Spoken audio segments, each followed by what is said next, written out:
Hey, good morning, everyone. Aloha, good morning. Welcome to the Hawaii State Capitol and welcome to the Hawaii Future Caucus. We're honored to be joined today by U.S. Representative Tulsi Gabbard and Steven Olikara with the Millennial Action Project.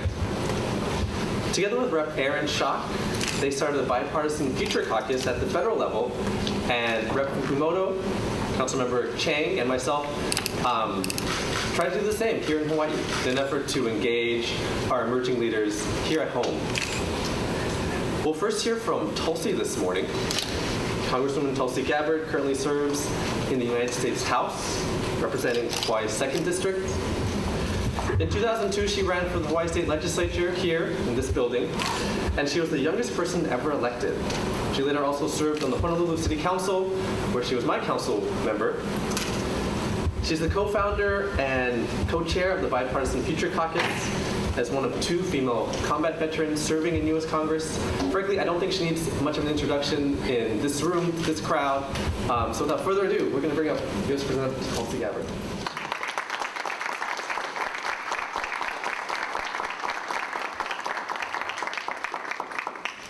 Aloha, it's good to be home. Hope everyone's having a wonderful morning. Before I get started, I was trying my very best to convince my colleague and fellow co-chair who started the Future Caucus in Congress to come all the way out here to Hawaii.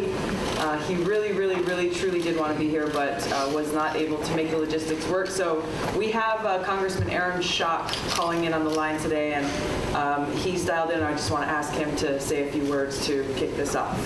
Go ahead, Aaron.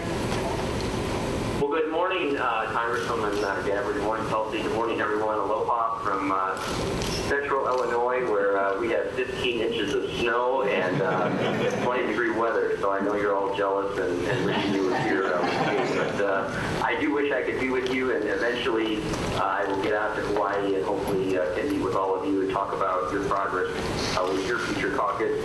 As Tulsi mentioned, when I got elected to Congress 5 years ago, I was one of 4 members under the age of 40 in the entire Congress. And just this January, we swore in 40 members of Congress under the age of 40, 20 of them Republicans and 20 of them Democrats.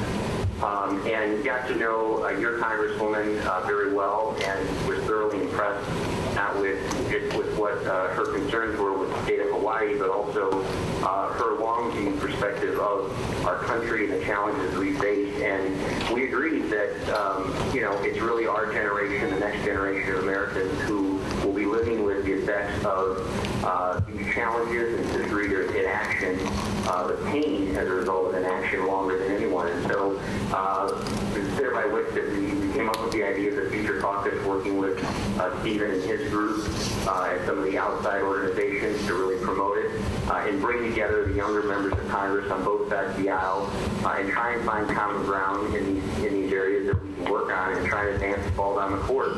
I want to applaud the state legislators and the council members that are in the room, particularly my Republican colleagues, and if I were there in Hawaii, I would be urging more to get involved, because I know sometimes, even if you're in the minority, whether it be on a city council or state legislator, it's easier to obstruct, it's easier to challenge the majority than it is to try and find constructive ways and bridges to work together. But the reality is, it really doesn't matter which party controls the entire process. These problems have been, certainly at the federal level, facing us for decades. And, oftentimes those are excuses for inaction and for people not finding common ground and working together. And as a Republican state rep myself in Illinois, I served in the minority in the House and the Senate, have served in the minority in Congress, and now in the majority. And I will tell you that oftentimes I was able to get more done in the minority if I were a willing participant with the party in the majority and trying to find ways to work together. So I know that each unit of government has their own challenges. I served on the school board for 4 years. Obviously, education challenges are different than a city council and likewise a state legislature. But I think when the elections are over, the prevailing theme I hear from my constituents is they elect us to get a job done. They elect us to find solutions to the problems in government that we're elected to. And that's really, I think, the premise of the Future Caucus, that we're not going to look in the back, we're not going to look in the past, we're not going to focus on the last election, we're going to focus on the future and to think proactively about how we can confront some of these challenges today and work together in a bipartisan way. And I couldn't be more pleased to be working with Tulsi. She's doing an awesome job for all of you in Congress. I know there was a recent poll that showed how popular she was, even more popular than kittens. I think there's a reason why she is so popular. She plays well with everybody in Washington, D.C. on both sides of the aisle, is one of the most thoughtful members that I serve with. And so I'm so excited to be working with her, and thank you for sending her as your representative out to Washington, D.C. So with that, congratulations on your kickoff here in the local level in the state of Hawaii. I truly wish I were there, trust me, as much as I love Joe. And hopefully we'll be with you sometime in the future, and know that we'll do anything I can with the help of Tulsi to support your efforts there in Hawaii. Thank you. Thank you so much, Aaron, for joining us. Appreciate it. Let's give him a round of applause. I think just from that you can see why I enjoy working with Aaron so much, and how we really became very good friends and saw a way forward for us to be able to collaborate and work together. I'm very excited to be here for a couple of reasons. First of all, to know that Hawaii is the first state to really take this idea of a future caucus and bringing people together to take action and get results is very exciting. Naturally, of course, Hawaii is leading the country. Thank you, Steven, for your leadership and for being here and helping to move this whole effort forward. But really it is about leadership, and it's about servant leadership first and foremost. As you heard Aaron talk about, whether you're in the majority or you're in the minority, it doesn't really matter, because the bottom line is that each of us, no matter where we serve or what our position is, we have a responsibility to deliver results for those who entrusted us to work hard to address their challenges in communities across the state. In my district, I have the privilege of serving every island in the state, and spent yesterday on Kauai, the day before in Waianae and Nanakuli, the day before in Lanai, and tomorrow going to Maui. And with each of these places, people think of Hawaii sometimes as one broad stroke, but we understand in this room how unique each of the challenges are that face these communities very uniquely, as well as how fiercely proud each island is and each of the communities are within these islands. So the opportunity that we have to bring voice to these very diverse challenges and unique concerns in a way that is civil, in a way that is respectful and constructive, to say we are on the same team here. We are all fighting for the same people. We're working towards the ultimate same objective of building a stronger Hawaii now and into the future. We have diverse ideas on how we get there, but that's a good thing. That's the beauty of the process that we have, that we can sit around a table and have these discussions and have these thoughtful debates, sometimes heated debates. That's a good thing. The difference between that and what we've seen happen at different levels of government, what we've seen happen in Washington that's caused a lot of the obstruction that Aaron talked about, is these debates were not happening in a civil fashion. In order for that to happen, there has to be a baseline level of respect, a baseline of sincerity, of actually saying, hey, I really do want to work with you. I really am interested in hearing your thoughts, and not just going for the soundbite or going for the easy obstruction line or going for the easy argument to say, I disagree with you, your idea is terrible, without actually offering up a realistic solution, without being constructive and actually being a part of the solution. So this is what we're trying to do with the Future Caucus in Washington. We've gotten a tremendous response nationally, as I hope you, and I assume you will hear as well. And I think from a generational perspective, this is where there's an opportunity. Aaron and I, when we started this, we thought, okay, well, we'll go for the under 40 crowd. but we all age eventually. So, I mean, essentially it's about a mindset. It's about people who are of like mind, who are solution-oriented, who are not willing to sit around and wait for things to happen, who have that strong impatience and urgency in saying we have to act now because the problems that we face are too great. And the challenges that we will continue to face, not only tomorrow, not only next year, but for the next few decades, this is where there's the opportunity. We can sit back and say, well, we are where we are, and we're dealing with traffic and aging infrastructure and all kinds of challenges. Or we can say, yes, let's deal with this, but where do we want to see ourselves in 20 years, in 30 years? What kind of state, what kind of country do we want to live in?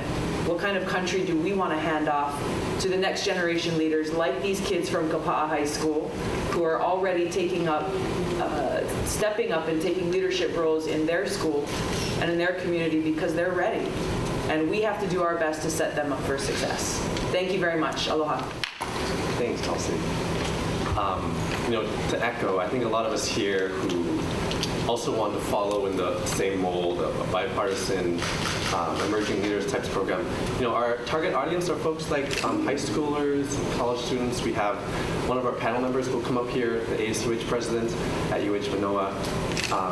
I think that folks connect to their peers, and when they see folks who look like them, who maybe communicate the same way they do, I think they'll feel more engaged to be active in this building and be active in our state. Next up, we have Steven Olikara. He's the co-founder and president of the Millennial Action Project, overseeing all strategy, programs, and operations. He previously worked at the World Bank on energy projects with pop icon Usher Raymond's Foundation on National Youth Initiative. Steven spent 2 years as the first Harry Ott Fellow at Coca-Cola's Environment and Water team, developing public-private water solutions with USAID and various NGOs. Steven was raised in Wisconsin, familiar with the snow as well, I'm guessing. And at the University of Wisconsin, Steven served as the president of his senior class, which popularly elected him with the highest vote percentage in school history. Steven Olikara.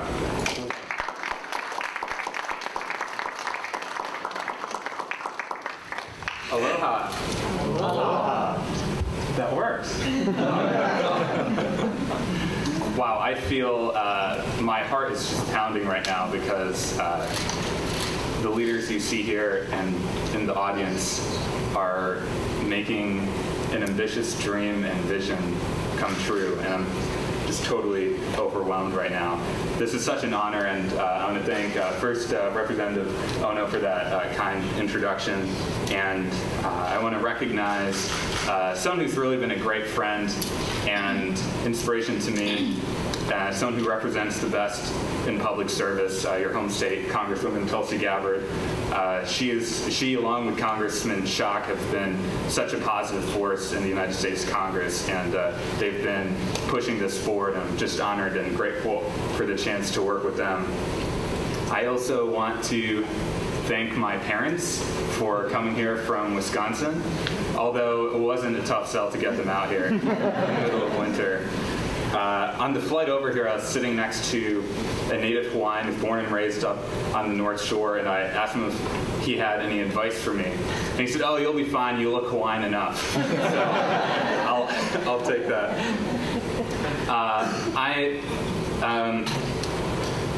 I want to do two things here. One is to say congratulations to the Hawaii Future Caucus for building a wonderful group. I had the chance to meet many of their leaders, and they're just incredible. They blow me away with their accomplishments and their dedication to this mission. The other thing I want to talk about is the importance of engaging emerging leaders in public life in particular. And there's been a rich tradition in our nation's history of young leaders pushing our country forward, but it's often easy to miss that. When we talk about the great American leaders, we talk about them like they're 80 years old.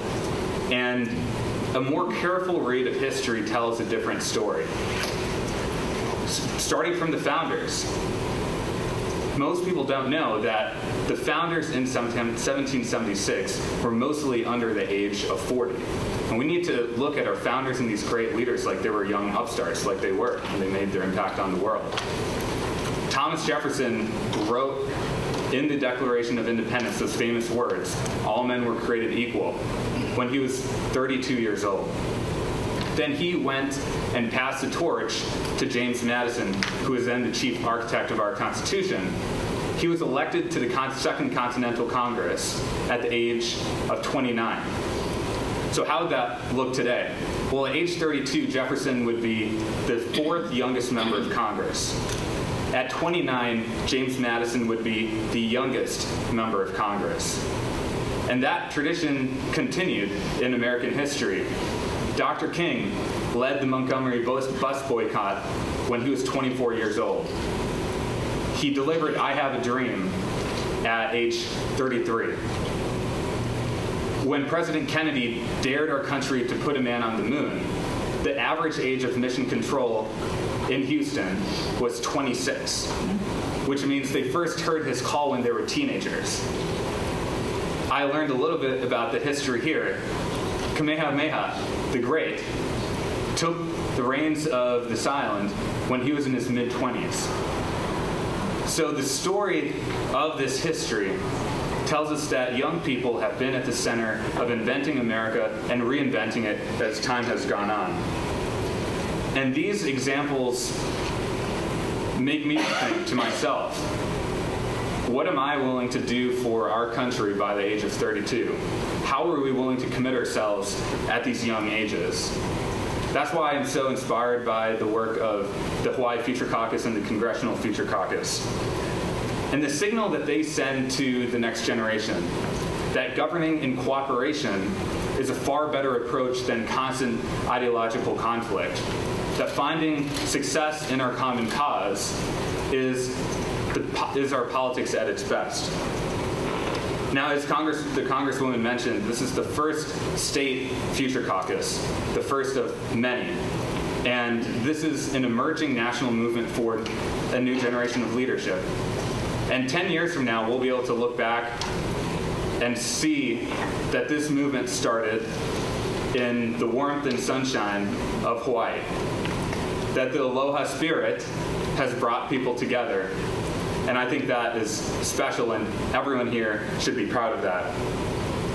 I want to end with President Kennedy, who said, "The energy, the faith, the devotion with which we bring to this endeavor will light our country and all who serve it.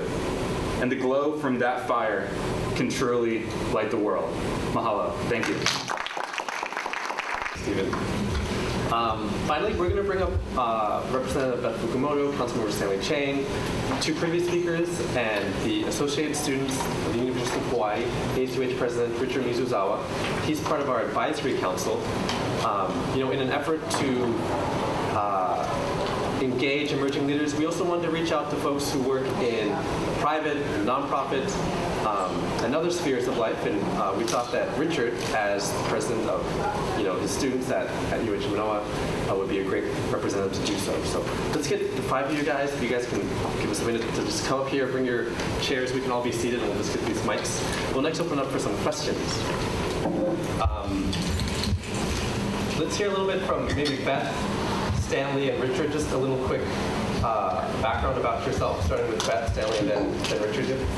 Okay, my name is Beth Fukumoto. I am the representative from Milwaukee and also the Republican floor leader. I first got interested in this project reading about Tulsi's work in DC and talking to Steve at the Millennial Action Project and realizing that what they're saying is true. We won't be able to move forward as a country and as a state unless we learn to work together, regardless of our disagreements. And I think this is a really good opportunity for us to all take a step out and take a step back from the partisanship that has been going on in politics for such a long time and say, okay, what can we agree on? And what can we do to make sure that our futures are brighter than what they look like right now? And I think we can really do that if we all just take a step back and decide on how we can move forward together and in agreement. So thank you to Tulsi for all of your work because it's been very inspirational to us here. My name is Stanley Chang, and I represent the East Honolulu area from Ala Moana to Hawaii Kai on the City Council here. We got anyone from East Side in the audience? All right. I'm So pleased to be here with Congresswoman Gabbard and Steven and the folks from the state legislature, because one of the biggest problems that I think really turns off a lot of people from government is when you go to, say, your county council member and you say, hey, I have this issue, and then you hear, oh no, we can't help you, that's a state issue. Or you go to your state legislator and they say, oh, I'm sorry, that's a federal issue. You've got to talk to your guys in DC. The purpose of this caucus is not just to bring together folks from across the aisle, from the Republicans and the Democrats and from nonpartisan, but it's also across the different levels of government, from the local, state, and federal levels of government. Because I think that's what young people are all about. It's about getting things done. It's about working together. We may not all agree all of the time, but where there is common ground, let's work together.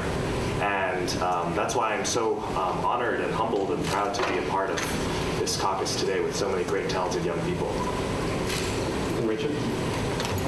Hello, my name is Richard Mizusawa, and Rep. Ohno has introduced me. I'm the current Associate Student of the University of Hawaii at Manoa Senate President, which is the undergraduate student government that represents over 14,000 full-time undergraduates at our University of Hawaii at Manoa. And just briefly, I also want to thank the co-chairs for also inviting me to serve as an advisory board member to the Future Caucus.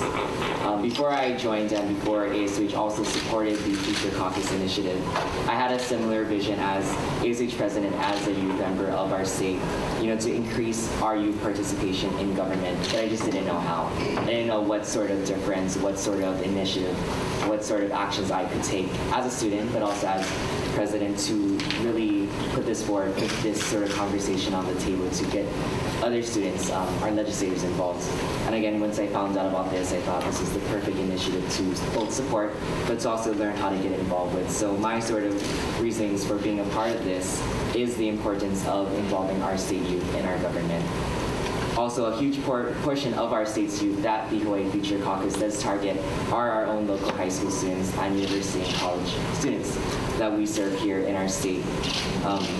And now is the time to expose them, as well as share an awareness of civic participation, getting involved with their government, learning what is actually happening down here at the Capitol and down at our city council, and also as well as what's going on a federal level that they need to be aware of, what they need to sort of be starting to get, again, involved with, because in 10, 20, 30 years from now, they're the ones who are going to be our future state leaders. They're the ones who are going to be taking care of us once we all get older. And again, those are sort of brief reasons why I'm very humbled and honored to be a part of this as well, to start the conversations and start moving forward. So thank you. Thanks, Richard. We also have a larger group. We have Representative Kaniela Ng from South Maui. We have Representative Lauren Cheap from the North Shore. We have some members. I'm sorry. Representative Lauren Matsumoto from the North Shore.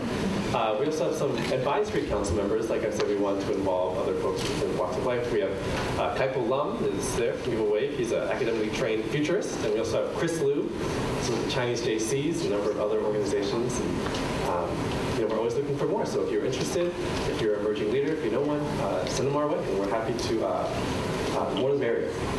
We have some questions that folks. We have some questions that some folks wrote here, but if we have a hand, yeah, go ahead. Thank you. Paige Alton, I'm Chief of Staff for Representative G. Ward. Congresswoman, you said that you had initially targeted the under 40 crowd, and as Hawaii has the lowest voter turnout in the United States, have you looked at getting get the vote with the younger people as part of this initiative, as part of the Future Caucus being a part of that? I think indirectly that is an end result that we hope to see come about, of seeing more people engaged from our generation. And part of it is not only the conversations like the ones that were happening here today, but it is the conversations that are happening on the college campuses, and it's the conversations that are happening on the high school campuses, and really being a face and a voice of a different generation. When I first ran for office here, I was 21 years old, and one of the motivators that I had was I didn't see a representation for our generation, for some of the challenges that people were facing, whether it's going through school, young professionals, starting a new business, starting a new family, and needing to make sure that we have that representation of the diversity that exists within our own communities here. So by not only having conversations in this building, but by actually taking things on the road and actively reaching out to folks at every level is a way to spur that. Because as we know in politics, you can register people to vote, you can go to the fairs and have sign-up booths, and you can do this and that. But changing behavior is the harder obstacle. Changing behavior is not only saying, hey, it's time to vote, you got to remind people to vote. They got to have that motivation of saying, why does my voice count? Why does my vote actually truly make a difference? And it's that changing of behavior, changing of mindset, of delivering results, and how not a single one of us at this table can do it alone. And the only way we do it is by everybody stepping up and saying, I have to own this. I have a piece of this. Thank you. Can maybe Beth or Stanley, can one of you two address what we're doing here in Hawaii and talk about maybe what we've talked about with Richard as well, to engage younger folks to turn out? Sure. One of the projects that we're working on a series of PSAs, videos just to explain to people the process at the legislature and other parts of government that maybe people don't understand very well, and they don't understand that government is actually very accessible if you get involved and if you understand. We're also going to be doing more of these talk story style things, town halls where people can see us and interact with us and realize that we're not all that different. We just decided one day, like Tulsi said, that we needed more young people in government and we needed more people to get involved, and hopefully by doing that and by getting out there, other people can be inspired by that and they can also get involved. Well, first let me acknowledge Representative Nicole Lowen from Hawaii Island, who just re-walked into the room, as well as one of our advisory board members, Brittany Amano, who I think holds the record for the youngest person here from Iolani School. Speaking of legislation to get younger people and increased voter turnout, we do have the lowest voter turnout in the country, but our adult voter turnout is actually not that bad. What's by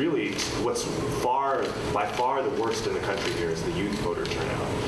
And so, speaking of getting things done, the Future Caucus has focused its legislative efforts at the council level and at the state level this year on increased voter participation. And I know at the state level, a bill has been introduced to allow for automatic voter registration anytime you sign up for a driver's license, a state ID, or any type of other government identification. And that's a great method of cleaning up the voter rolls, of getting more people engaged. If you're automatically registered, if you don't have to go out of your way, that's something that shows increased and better voter participation.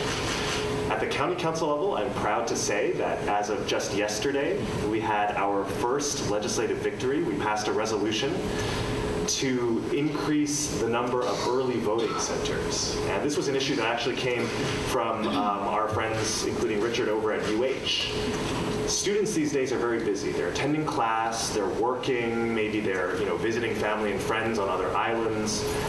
And to expect young people to show up between a certain hour and a certain hour on a certain day, one day every 2 years, is not an easy thing to do, especially when their addresses are changing and they have all these different time commitments. But if there were an early voting location open for, say, 2 weeks at the UH campus, and it were convenient for students to show up, and they know they could vote because when they got their driver's license, they registered to vote, that would make that would greatly lower the barriers to voting in Hawaii. And so that resolution passed. So I think we can all be happy.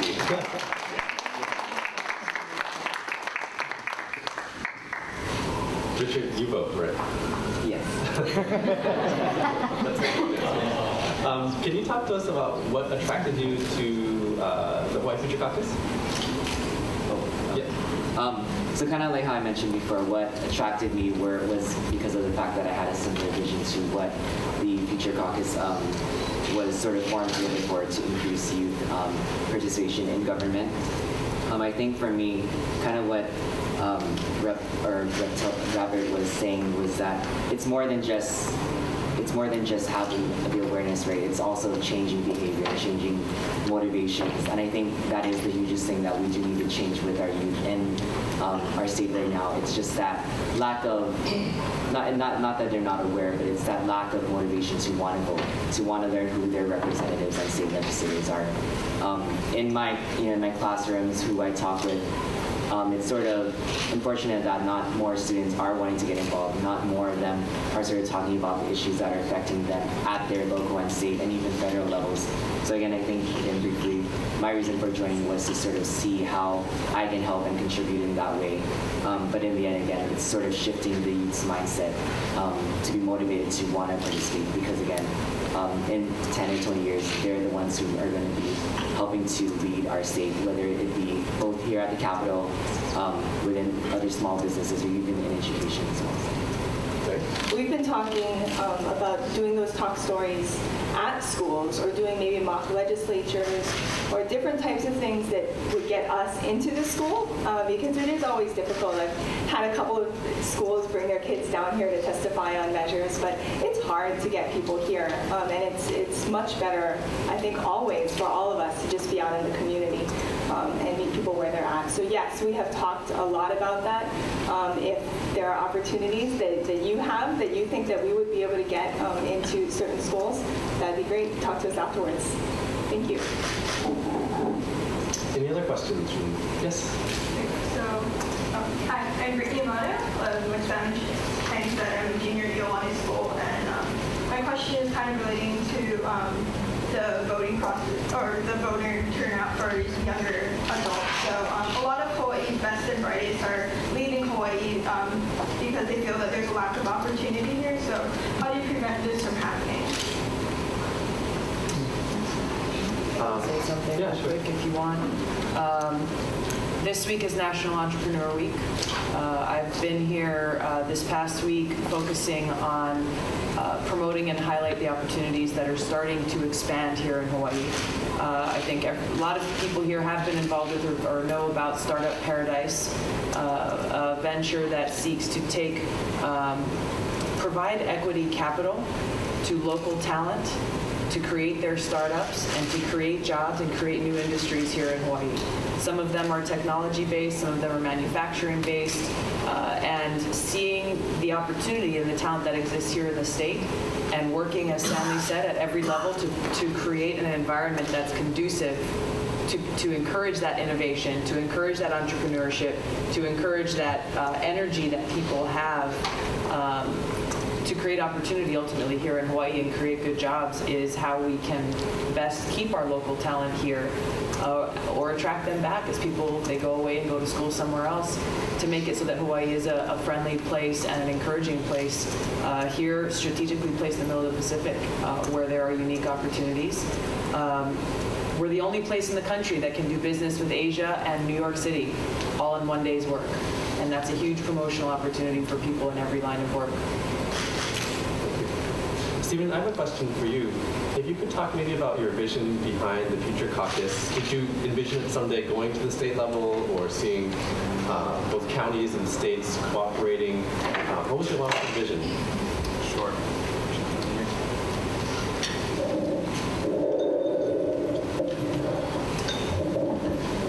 The answer is yes. As many of you know, many of the leaders that you see at the national level started at the state level. And our thinking was, we need to make sure that we engage the next generation of political leaders in our country. And it's important to make sure it reaches areas outside of Washington, D.C. So the Congressional Future Caucus has allowed this message to really penetrate the national audience. But really, as many of you know, a lot of the innovative work happens at the local and state levels. So you can imagine going from state to state and engaging these rising young leaders. Just last week, I was in Colorado with the young legislators out there, and they remind me a lot of the energy that I see in this room. They're pragmatic, they are future-oriented, they are young and vibrant and get me excited about the political process.